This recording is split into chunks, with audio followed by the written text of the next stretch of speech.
JJ, the turnovers just kind of jump off the stat sheet. What did you see as a reason? Was Minnesota doing something that was forcing them, and how do you feel like that impacted the game?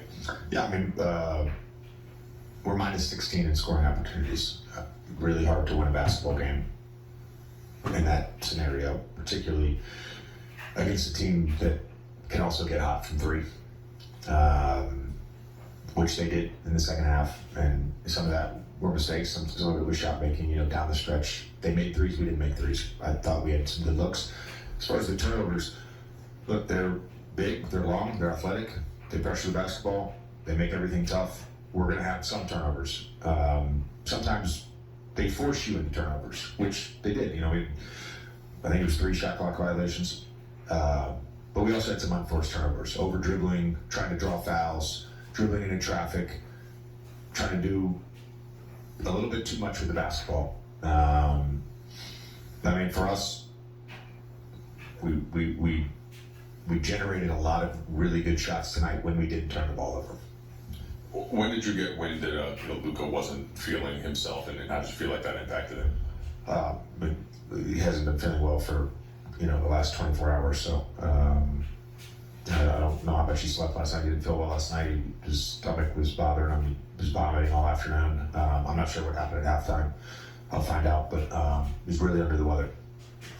It was tied at 103, I think, with about 4 minutes to go, and they were able to close with that run. Was there something in that timing of the game, obviously there's some turnovers, but that you felt like it made the difference and then being able to pull away? Well, I think Anthony Edwards made a number of really good plays. I think the one that really stands out was, the empty side when he raced the secondary defender. We ended up having to bring a low man, so we had basically 3 guys on.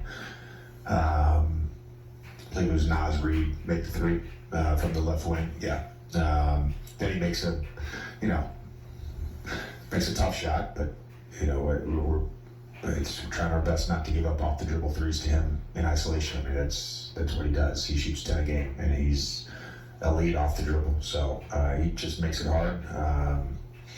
He's obviously very aggressive, and I don't want to oversimplify things, but on the road, especially with this crowd, the turnovers and the sort of ignition that gets for the building, and them scoring off that, and us not being able to sort of deflate the energy in the crowd is big.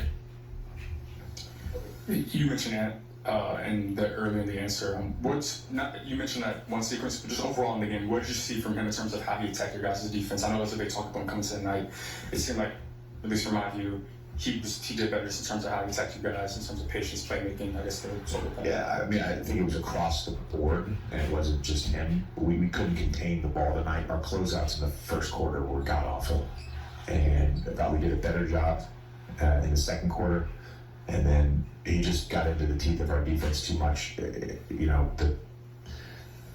fact is we don't have, quote-unquote rim protection. And so if you give up low bodies, we're gonna give up something. We're gonna give up a 3, or we're gonna give up a shot from him at the rim. So again, he ended up with 29 on 26 shots. I think the playmaking was there again tonight, like it was in game 1. I think some of that, we did make it tough on him at times, but then you had McDaniels just absolutely kill us.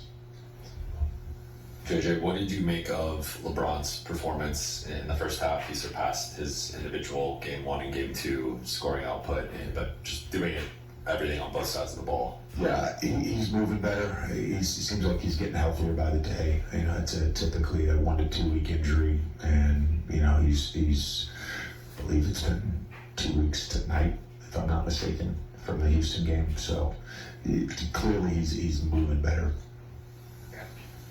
JJ, how can you guys, you mentioned the lack of rim protection. McDaniels in particular, right, seemed to be even more focused on it. I think he said something after game 1.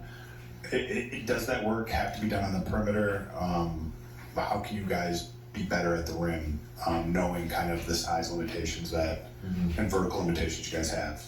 Yeah, I think it's just we've done it all year.